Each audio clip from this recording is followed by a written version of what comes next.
And when we choose those things and we want to dive, it's really intentional. We want to get as far into the weeds as we can possibly go. And in part because I think a lot of podcasts in the performance space are very superficial, where let's talk about this topic for 10 minutes. Let's talk about this topic for 10 minutes. Let's talk about this topic for 10 minutes. And, we'll go, hey, let's talk about this topic for 90 minutes. And let's leave no stone unturned.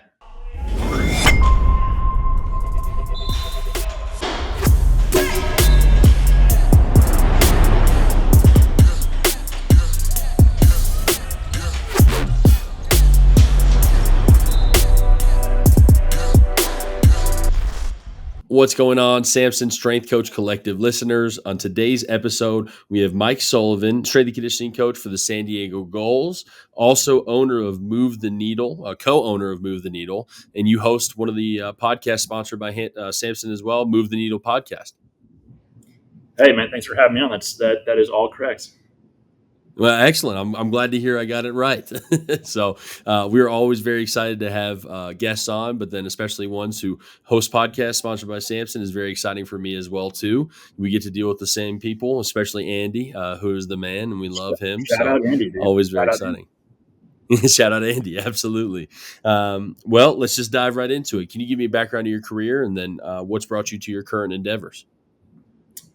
Yeah, I'll try to keep it fairly brief. Not incredibly unique in terms of where kind of the normal kind of coming up process of S&C coaches, of internships, a couple internships around the country, football, Olympic sports, GA positions, full-time S&C in college. I have kind of moved around from different avenues within performance. I spent time in college performance. I've spent time in private performance. Because of that private experience, I was able to spend some time in high school. I went back into collegiate performance, and now I'm in pro sports. So I've kind of hopped around a little bit in terms of the avenues of different performance, as opposed to staying in a singular sport or place. But really, I think for myself, I've always tried to challenge myself in terms of new experiences. Especially when I find myself feeling incredibly comfortable with the place that I'm at. Not that you have to just jump ship and find a new place to work, but for me, that kind of has been the route. And now I find myself, like you said, in San Diego with the Gulls. Also, as you said, the co-owner of a company, Move the Needle, that Hunter Eisenhower, who I met for the first time at UC Davis when we were coworkers there. We started about 2 years ago. So shortly after I left Davis, we actually started that together, and we've been running and rolling with it ever since. And you said something really interesting within there too, which I think is always what a lot of strength coaches strive for, but I don't know if they necessarily achieve that, which is understanding that you might be comfortable within a certain position and then adding in a new stimulus to make sure that you're continuing to improve. Has that been a theme throughout your entire career? Obviously, like you said, sometimes it comes from different moves, but how do you recognize when you might be getting too comfortable and it might be time to add in something new? Yeah, I think that's a really interesting question, and I don't think it's black and white, unfortunately. I think it's incredibly gray. And like every time that I've taken a new position, there's been some kind of personal reason behind it, and there's been some kind of professional reason behind it as well, right? So it hasn't always been like, oh, now I'm ready to go take on a new professional task. There's always been some component of personal too, which makes it unique to me specifically. But I will say that in each of the positions that I've been in, there's been a moment of I could definitely do this for a real long time and do this at a decent level. And I feel like the circle that I've created in this area, not that I've outgrown it or whatever, but I'm not learning nearly at the same rate as I was in the past. And I think that happens for everybody. And you either just choose to kind of stay in those circles and continue to do that, which there's absolutely nothing wrong with that consistency. But for me, it's always been about how can I push myself and grow, especially right now. Like I don't have a family. Like I have a girlfriend, and unfortunately she's also a strength and conditioning coach. So we're both on these two different trajectories of strength and conditioning that we're both kind of navigating together, but we're doing it right now in a time where we don't have a lot of attachment to, a singular city or a family or whatever. So it's been like, hey, let's push ourselves to grow as much as possible right now. And for me, that's meant, working a lot of different avenues of performance and then just applying myself as best as I can in those different avenues. I love that, and it's always tough, especially with the girlfriend conversation. But then to have a fellow strength and conditioning coach, I can't Oh imagine man, that's super easy. oh, it is not. It's worth it. It's worth it. It's not easy. No, no, no, not at all. But I mean, again, you guys could probably bounce some ideas off each other though too. It probably is a good hive mind From there. that respect, I think it's like it's so nice to be able to tell someone about a very context specific thing about your day that no one else would understand except for another S&C coach. And like you just wouldn't be able to have that conversation if the person that you're in a relationship didn't know exactly what you're talking about. So from that perspective, it is kind of nice. And then you catch yourself talking about S&C all the time because I Mm. go home from my day job as an S&C coach. I talk to my girlfriend on FaceTime for a few hours. We talk about S&C. And then I talk to like Hunter, my co-owner of Move the Needle, and all we're talking about is performance. And I'm like, dude, I haven't talked about anything besides performance in the last 3 days. Like I got to go see someone who knows nothing about this or have some kind of conversation outside of it. So you can get kind of caught in it a lot, but it's worth that for sure. Well, I love it from my personal experience too. My fiance is the dietitian here, but we still Oh, get a little nice, bit of nice. parity amongst that because her issues are different than my issues, right? And That's a especially when you perfect look like at that's a perfect relate. That's a it's close enough to know, but not too close where you're playing with fire. That's good. That's good. I like that. 100%, and that's what the really nice part about it is like exactly like you said. She knows and she's aware. She knows about who I'm talking about as well too, Right. because we see these people on the same way basis. But at the same time, she gives me a different perspective, and then ultimately, I think where it hurts the athletes is if they miss a meeting with her, then I know for a fact, and I hear immediately, Yeah, right? And so that's a good one. Yeah. I know before the head coaches even know sometimes too, because she'll be a little upset and say, "Hey, your favorite player just missed a meeting with me, and now he's not my favorite player anymore." That's hey, understandable. And so again, I love that you are pushing the limits of trying to understand and continually improve. What would your advice be to coaches who feel that they may be comfortable? And like you said, there was a personal reason behind the moves, and obviously, the best advice isn't just to move all the time, right? And I'm not saying that's what you've done, but at the same time, some coaches who listen to this may be thinking that, hey, maybe I might be in that comfortable position. What advice would you have for them? Something that I think about all the time, and I don't know who to give credit for this, but I know it wasn't me. Like I know it was someone else much smarter than me. But it's the idea of you are the sum of the five people you spend the most time around, right? And like just constantly evaluate that is what I would say. And like for myself, that's what I seek. Like I seek a circle of five that is better than me, that forces me to elevate myself. And whether that's from the position I'm in my day-to-day job, or luckily for me, because of Move the Needle, because of the things that we do and the coaches that we reach out to, the coaches that we talk to, and the relationships that we create, that five might become five people across the country, across the world. So I've always thought about that concept. And if you're not inspired by those five people, then maybe that means you're comfortable, because I think that if the people that you're surrounded by aren't constantly challenging you, you're just not swimming in a big enough pond. And that oftentimes is a instigator for growth, if that's what you're looking for. Yeah, I agree 100%. And I think back to the conversations I have with other coaches too. Like, are we pushing ourselves to get better, or are we kind of just sitting there, commiserating and saying, "Yeah, that sucks." I feel the same way about this issue too. Instead of actually pushing each other to understand it better. And I think that's like it's so common in S&C. Like I think it's so common in S&C to get that like commiseration in strength and conditioning. I think is rampant, where you get people who are just sitting on a staff just complaining about everything. And it's Mhm. like this is like sometimes you just need to vent or talk about it. But like at the end of the day, like if that is the majority of the conversation you're having with the people that are surrounding you, it's like it is such a negative way to operate in the world. And then you wonder why people don't have longevity within strength and conditioning, Right. right? But then there's a Right. common issue where everybody complains to each other all the time. Yeah. Yeah. So that's why like in having movement, like that's why I think for me, I don't necessarily need to have the five people in my day to day life who are like those are the people that I'm really um, looking at and trying to elevate myself, because I have people like Hunter who I talk to every single day, and he is a phenomenal. I think he's a world class coach, and so seeing the things that he does, it's like that's inspiring to me. And I have people like Tessa, who's my girlfriend, who I think is doing incredible things. So it's like right there, I have two people like we talked about. It's my two closest relationships are also personal and professional relationships. So that's pros and cons to that, but it doesn't necessarily have to be the people that are surrounding you. Can you create that elsewhere? And so if you don't have it, that doesn't mean to go move to find it, but you do have to do something, whether it's reaching out to coaches or finding some other outlet that can give you that. Yeah, and it's funny too. It doesn't even have to be within strength and conditioning. I remember Yeah. at jujitsu classes, I met a very successful lawyer who I was able to talk through a lot of things, and they give you a different perspective too. So, like you said, it doesn't have to be moving. It doesn't even necessarily have to be reaching out to other strength coaches. It could just be people within your daily life who are successful within their own avenues as well. Yeah, Hunter and I just recorded a podcast. I don't know when this one will come out, but we just recorded a podcast that was really our first ever non-training podcast, and it was just a roundtable about developing business within performance. And not a single word was spoken about training, but something that we have found so interesting of late has been about like building businesses, because that's what we're trying to do with this little LLC, little small business that we're trying to grow and scale. And so like for us, like the conversations that we have around training are like, we still have those conversations all the time between the two of us, but we're also constantly talking about building a business and how to scale and what that world looks like. And so we're reaching out to people that we would have never reached out to in the past, because that's now become front of mind for us. So it definitely is a diversifying experience. And then it just pushes you into avenues.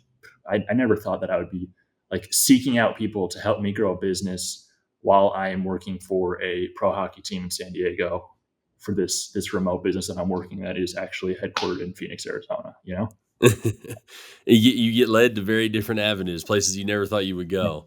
But Right. I'm glad you bring up the business, because I'm curious about this, and I think this is kind of a common thing that a lot of coaches can see, is that they meet somebody that they worked with previously. You develop a really good relationship. You guys just kind of hit it off, and then the idea is to hey, let's start a business together and let's get this rolling. And then 99% of the time, it never starts. How did this idea begin, and then how did you guys actually make it into a full business and it fully came to fruition?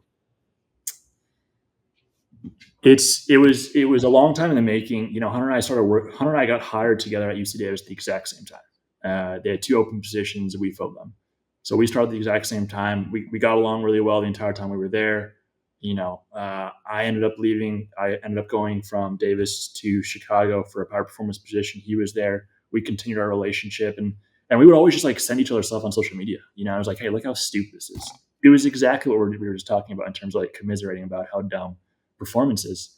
And we were just both frustrated by what was considered to be education within the field, because we were like, this is taking your time to like learn about all this stuff is not applicable to actually helping athletes get better.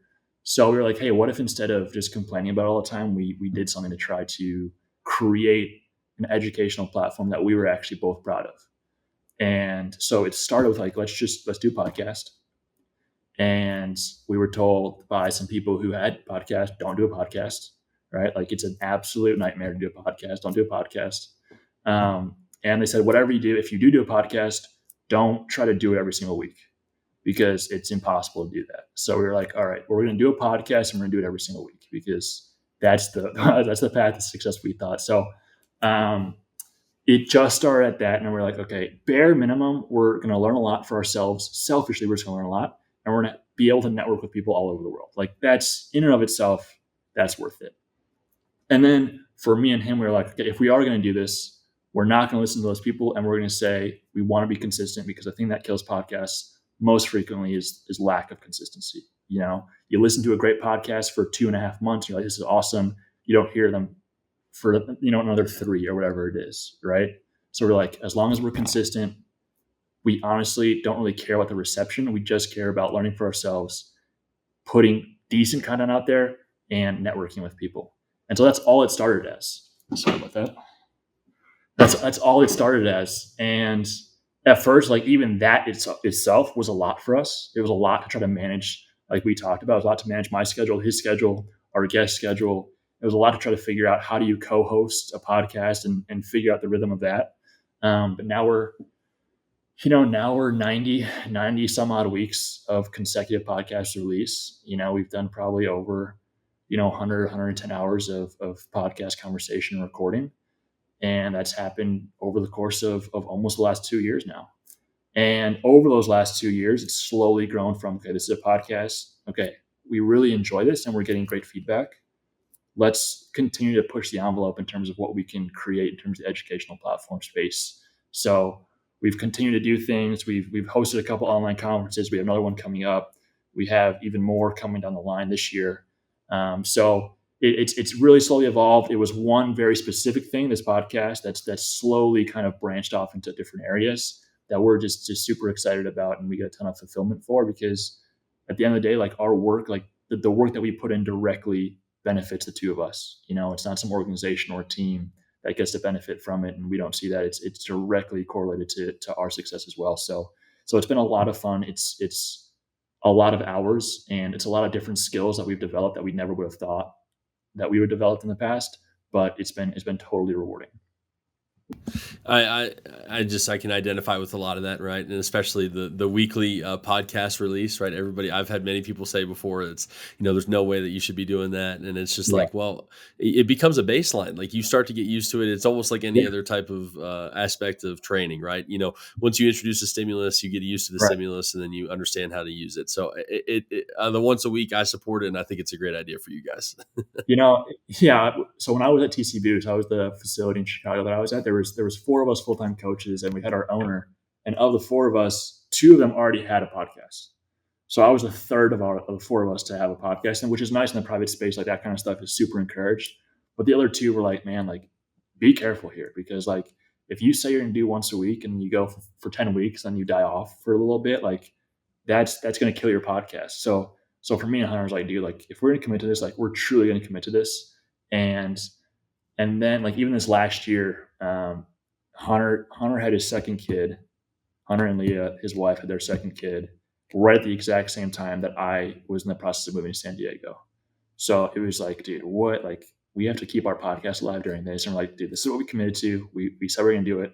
Every other part and move the needle might not grow at all in this period, but at the bare minimum, we're gonna like make sure we record and put some pods out. And we were able to. We got through it, and luckily, like we're able to like coordinate ourselves. So it's like, hey, like let's record 4 or 5 in these 3 weeks or whatever, so we have a nice bank and we don't have to always be desperate for episodes. But it's actually not as bad of a rhythm as people might think. Like, oh man, you're like consistently putting out once a week. It's not as bad as it seems. So there are times where it's like, dude, we have nothing in the bank right now. We have to record right now. So sometimes it gets stressful, but no, it's been really good. As a couple of the solo episodes have been a case of me being lackluster and getting guests on, so Sure. I understand that 100%. What's something that surprised you about doing a podcast? Because for myself, like I think a very surprising aspect of it is just how much fun it actually is. Like I knew it would be fun, and I knew it'd be great to connect with other coaches and kind of build my network a little bit, but I didn't realize like how much I would actually be laughing or how much I would really enjoy it and hearing the stories of other coaches. What's something that's kind of surprised you? I think like pleasantly so is the not just like the conversations and relationships you develop with your guests because of like, oh, you see them online and you have a great conversation, but then to see those relationships continue to develop outside of the platform into the world, right? Like we've had a handful of guests that we've been on, and I've met for the first time when I've sat down to record with them, that I now have a much more consistent relationship with outside of all of it. For example, like yesterday I was texting Jesse Green, who's the director of sports science with the Pittsburgh Penguins, and we were talking about some of the new updates to 10 sprint, and we were talking about some of it, and we are trying to like we were kind of going back and forth, and like that's just a relationship that like first time I ever met him was episode 9 of Move the Needle when he sat down with us. We had him back on episode 70 or 80 something or whatever, and like that has surprised me, not because I never thought that was going to happen necessarily, or like, oh, that's shocking to me, but to be able to rely on those people that we've had come on in other aspects of life has been just so valuable. And just from like what I've learned and what Hunter has learned from it, like of course we knew we were going to learn a lot from it, but um, just how influential 110 hours of just being able to have conversation with world class people, like that's just like you can't get that. You can't get Stu McMillan online and just ask him questions for an hour and 20 minutes. Like you just can't do that. So for us, like that's so selfishly for us, it's an incredible tool. And I don't think we really realized at first. It was like, we've been able to just ask people to come on, and they're happy to do it. They want to do it, and we can ask them whatever we want, whatever interests us. And that's such valuable to be able to take that kind of time out of other people's lives. So that kind of relationship that's been able to stem away from Move the Needle from the podcast is just the life. And then just the unbelievable amount of education that we get out of it is just, it's really so worth all the time that we put into it. Yeah, I've had people ask me before, how do you come up with questions like when you're on the actual show? And it's like, well, it's mostly just questions that I really want to know. Like I want to know Yes, the it's answer to continuous. these things. Right, 100%, 100%.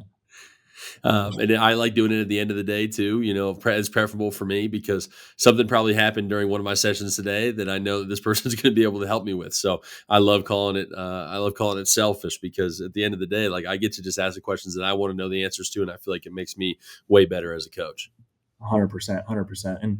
And we've thought about like, oh, do we ask people about like, hey, give us questions for this guest coming up?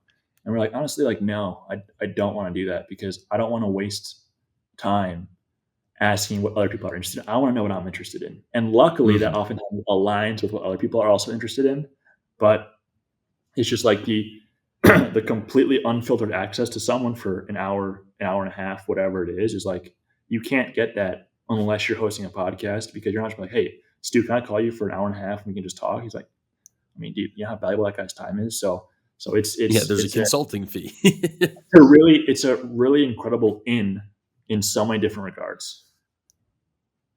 I agree, and I think it's just been nothing but beneficial for me as well too. I mean, even the times where it may be stressful to try to get these things done, Right. it ends up always being a big reward. And there's just like anything, any lift that a person might go into or practice, there might be times where it's like, man, I kind of just want to knock this one out a little bit, like or I'm feeling a little fatigued, and then those typically end up being my favorite episodes.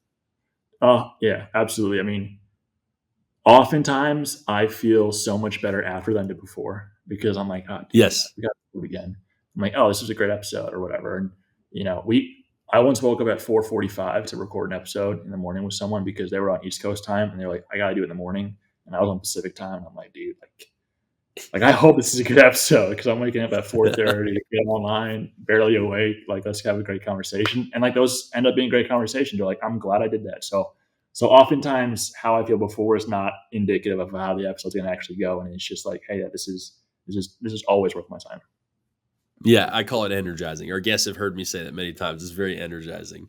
Again, I won't use the word commiserate, right? Because I've already used it in a negative context. But I can identify with a lot of things that you're saying, and as a business owner as well, I'm curious, like, what are the challenges that you've faced being a full time strength coach and owning a business? And again, you're clearly somebody who wants to do something well. It is not something where it's like, okay, I just have a side business, Move the Needle, and we're just going to do this podcast and enjoy it. You talk about your expansion and trying to be better all the time. What are some of the challenges that you faced in that experience?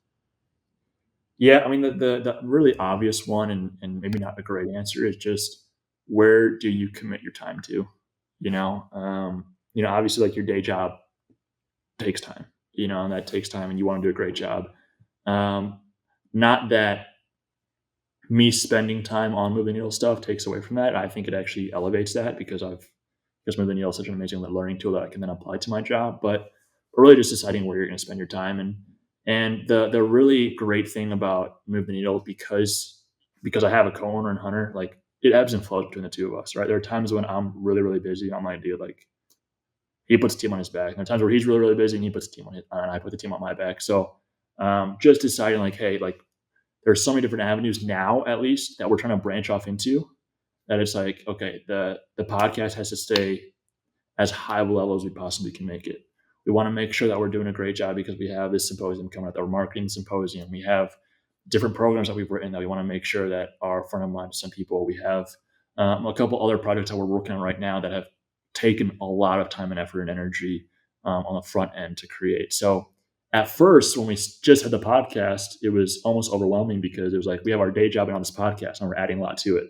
Now it's like, okay, we have our day job on podcast. That's become much more manageable, but we're constantly adding more and more things to our plate. So the easy answer for me is just where do you commit your time to? Unfortunately, the time of the day is very set. You can't create anymore. So I just have to be really, really efficient in how I go about my business. And there are some days where I get done on my dude. I totally wasted so much time today, and then there are some days where I'm like, okay, I know what I have to get done. I have an episode that comes up every single Wednesday morning, first thing. So that plus everything else that we're doing, like there just has to be intentionality to it. So that the time part can be tough, but because those things that we're working on, oftentimes, like you said, is super energizing. It doesn't feel like, oh, I got to grind my way through this. It's like, no, I just got to like sit down and go to work for a little bit. You said that working on Move the Needle elevates your performance as a coach as well. Obviously, we just touched on one of the ways was, you can obviously speak with other coaches and spend time with them and learn from them. What are some other ways that it's enhanced your ability to coach? I think and I'm sure you can relate to this, that the first part is, I think I've become a better communicator because I've spent, over 100 hours just talking to world-class coaches. And not only that, but I then edit all of our episodes. So it's like, then I go back and I hear myself talk, and I hear Hunter talk, and I hear our guests talk. And I'm like, man, I'm incredibly inefficient sometimes when I speak. I go back and I listen to myself ask a question, and it's a super simple question, and I turn it into a 2-minute question. I'm like, what am I doing? Can I say a few less ums and buts and uhs and whatever, and then can I just get to the point a little more concisely? So I think just as a communicator, I have gotten better.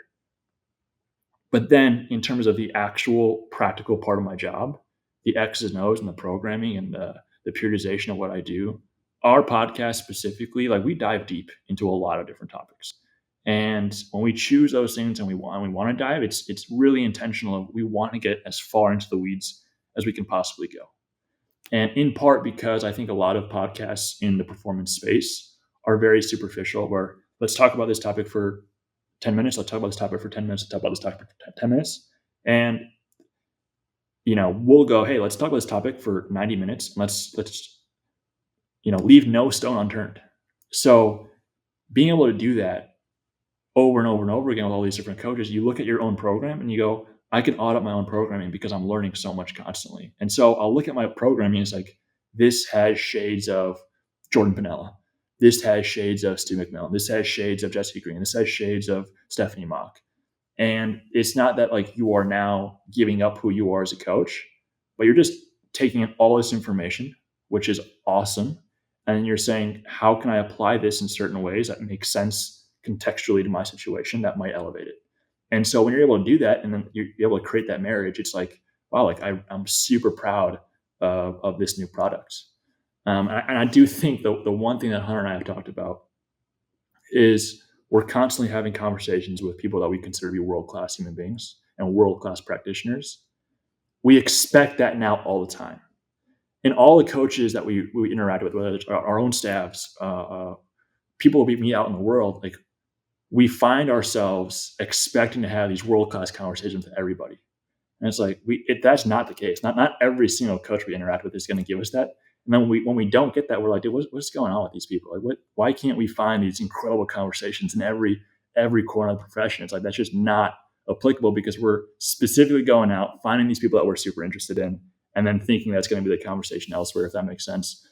So not to sound like, I don't know, too S&C uppity, but we've been able to like create, I think, great conversation and great community that we also we expect that in everywhere we go within the performance. Yeah, trust me, there's a reason I host the art side of strength and conditioning type podcast versus the science side, because there's certainly something that I'm better at if we look at those two sides of strength and conditioning. But I laugh too because when you talk about the ums and buts and even me just saying because now, like my first ever solo episode, I had to shut it off. I think my fiance and I were traveling to Charlotte for the day, and she was like, well, you should listen to this podcast. And I was like, okay, we put it on. And then I had about 7 ums within the first couple seconds. I immediately had to shut it off. I was like, I cannot listen to this at all. It really is, man, this really is not working with me. It really is amazing when you go back and you listen to your talk, because I think everybody knows, right? Oh, I don't like listening to myself talk. But I've not, when you go and you do it for 100 hours, you're like, it becomes very normal, right? So it doesn't bother you anymore. But it's like you really understand how you communicate with other people. And it was incredible the first couple episodes, how annoyed I would get with myself and how annoyed I would get with Hunter. And sometimes how annoyed I would get with our guest. And and then it's just this process of, okay, I'm editing less and less and less and less and less. And there are days where I'm now working and I have two computers open or whatever. One I'm editing the podcast on, one I'm just doing work on, and I'm just letting it play. And all my ear is really listening for are those big blank spaces or ums and buts and whatever. And nicely, like luckily, they've gotten fewer and fewer and fewer. Not perfect by any stretch of the imagination. I still do it way too frequently, but there is something to actually practicing and then hearing yourself do that and hearing how ineffective you are as a communicator and then actively trying to work on that. So it's something that Hunter and I talk about all the time. It's, hey, be more concise. Yes, tell your thing, do your thing, go where you want to go, but don't do it in a way that's going to completely lose the interest of everybody because you can't actually get to what you want to say.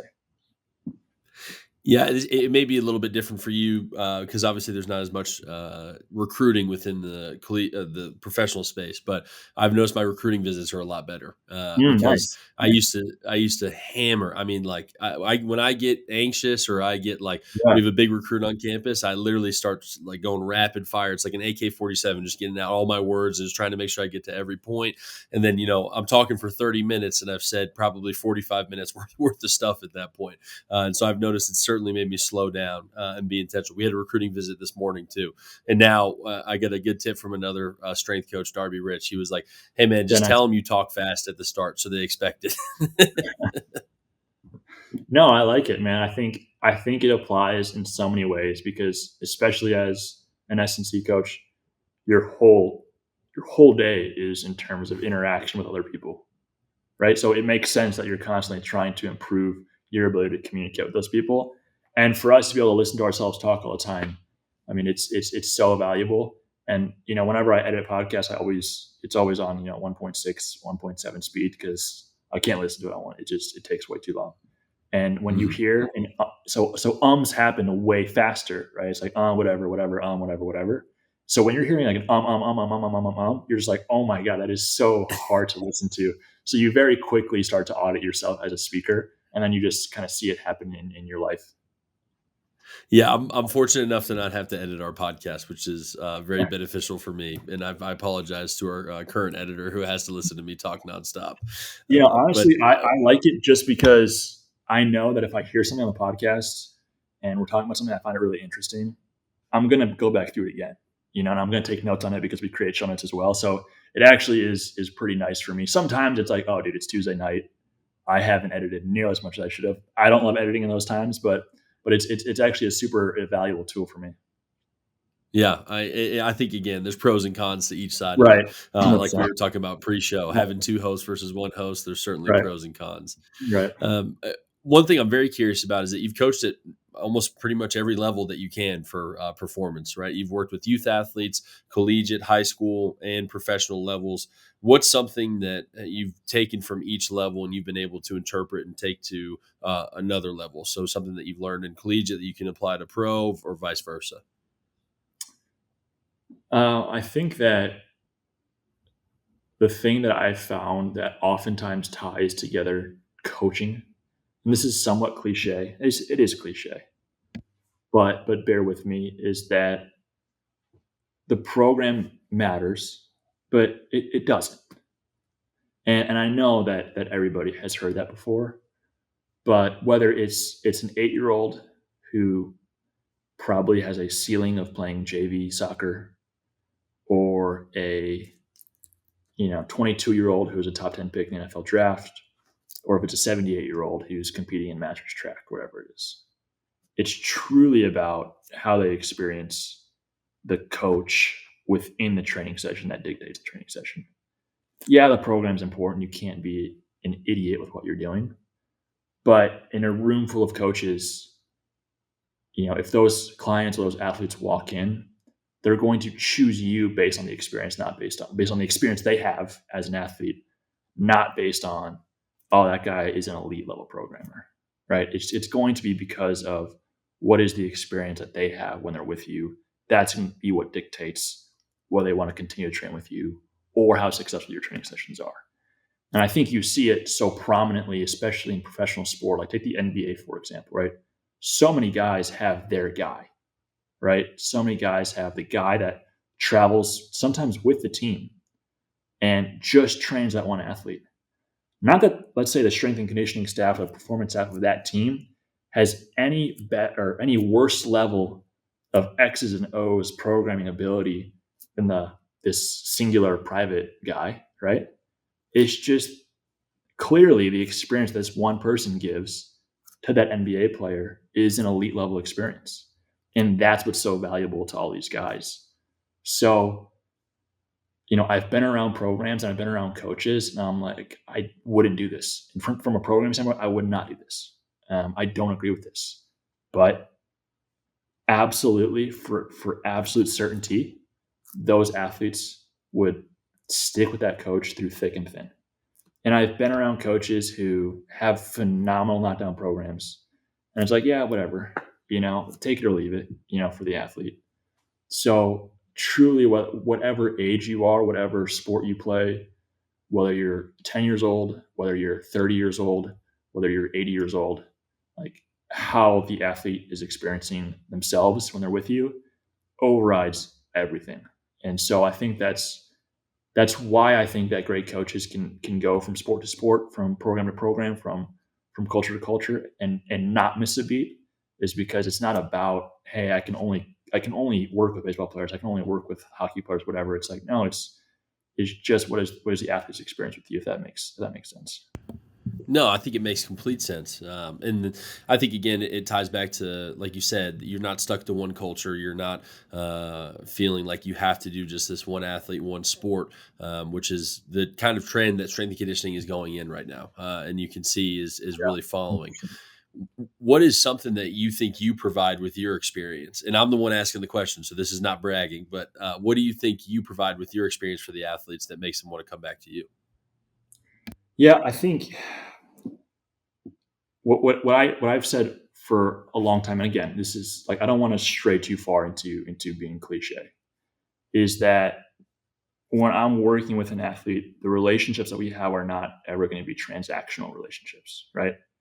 And I do think truly that oftentimes relations between coach and athlete are transactional relationships. Is a big part of the reason that I'm going to coach you and I'm going to coach you hard is because if I coach you hard and you do well, that means that I can move up in my career, which is completely the truth within sport, right? If a coach proves success with a group of athletes, they're going to elevate themselves within the field.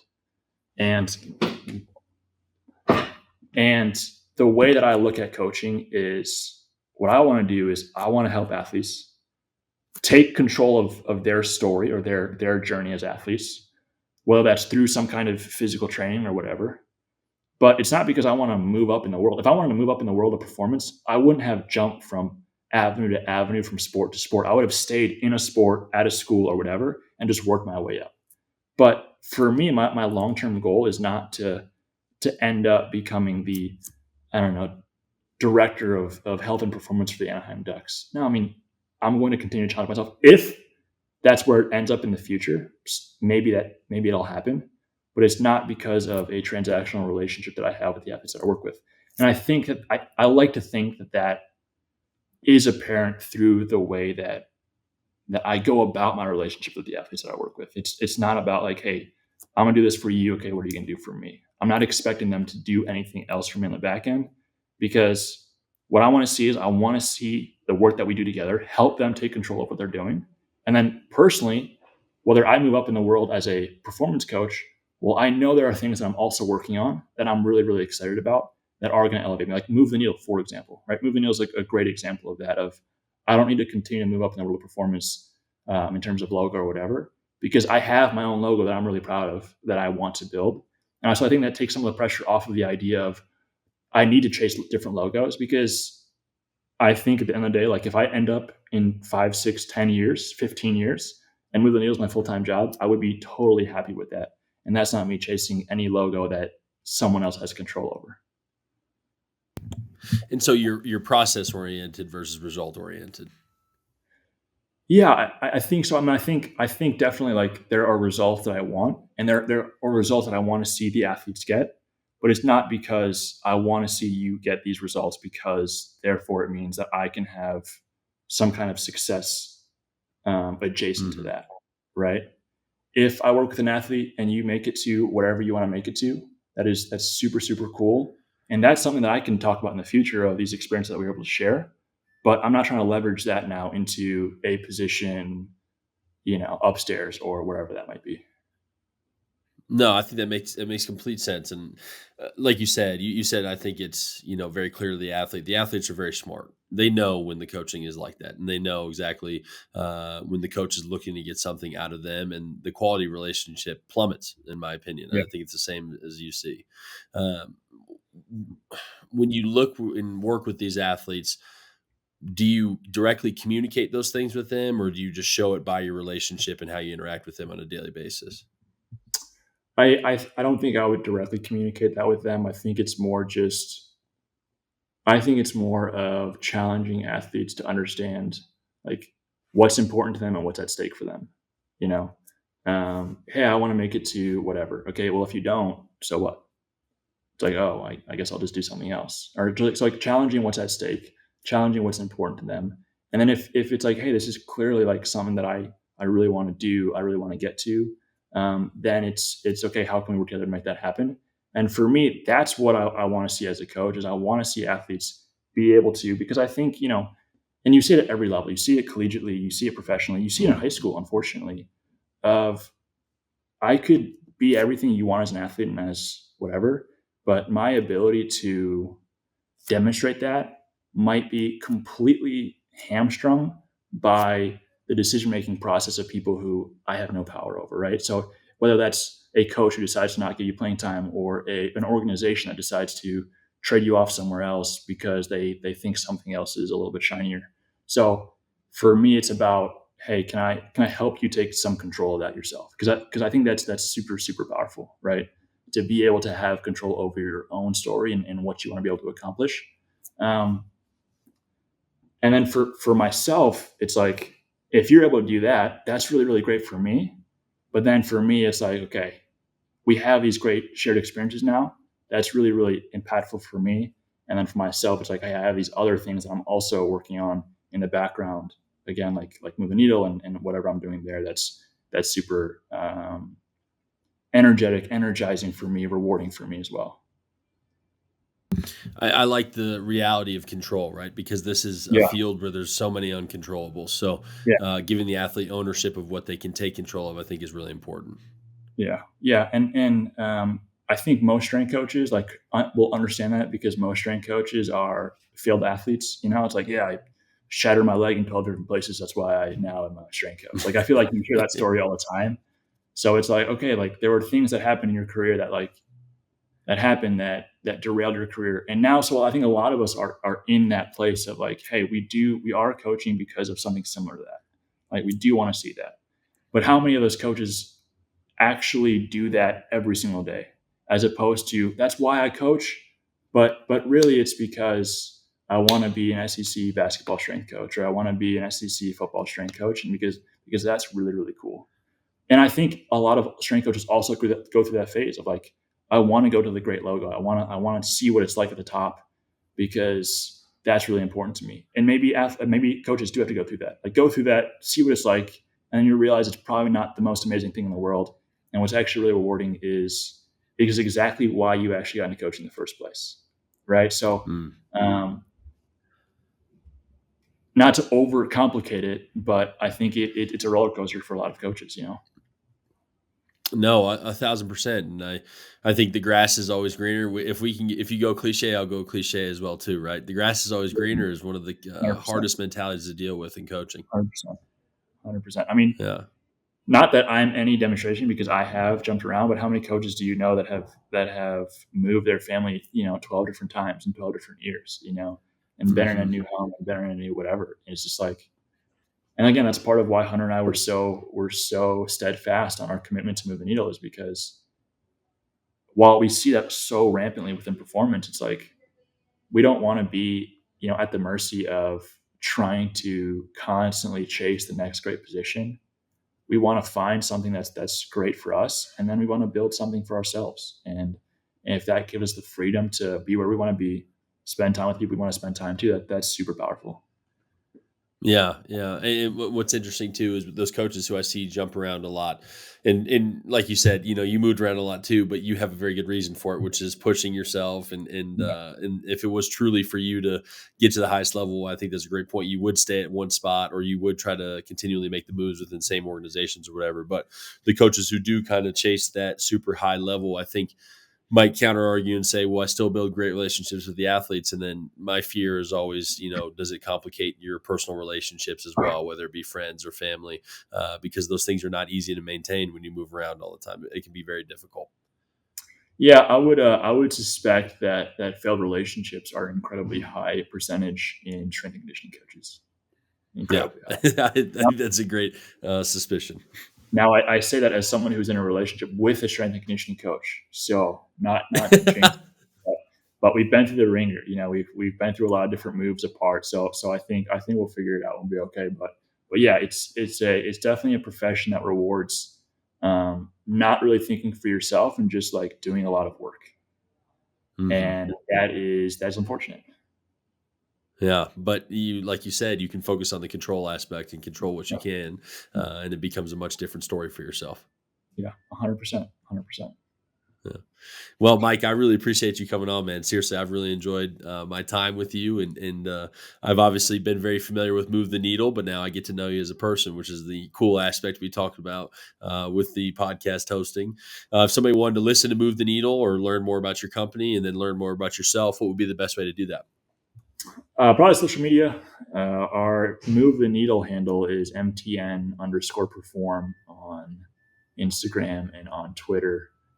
Every Wednesday, we release a new episode. Feel free to tune in. And we have a symposium coming up, online symposium on May 17th. And then we have a couple more things coming out this year. Personally, Coach Mike Sully on Instagram and on Twitter. So feel free to reach out.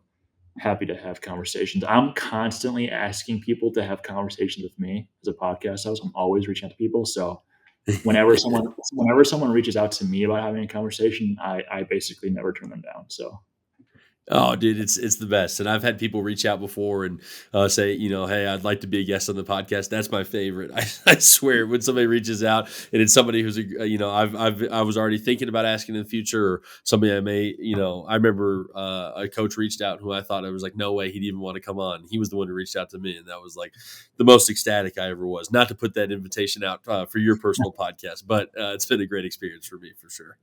yeah, yeah, dude. I mean, I will say though, Hunter and I, when we're like going through, like, dude, we're gonna do an episode every single week for the next how many weeks? Forever, I guess. And it's like, how are we gonna do that with like we're gonna run out of guests at some point. And then we're almost 2 straight years in. And it's like we still have so many people that we want to talk to. So it's really cool that there are so many people in the world of performance that we think are super super interesting, and it just makes our life a lot easier. So everybody who's doing a great job, just keep doing a great job. 1,000%. The list is keeps growing for me. Every time I think I get towards the end of it, all of a sudden I've got 5 new people that are going to No, be interviewed next. absolutely, So, absolutely. well, thanks, Mike. I really appreciate you, man. No, I appreciate you. Thank you.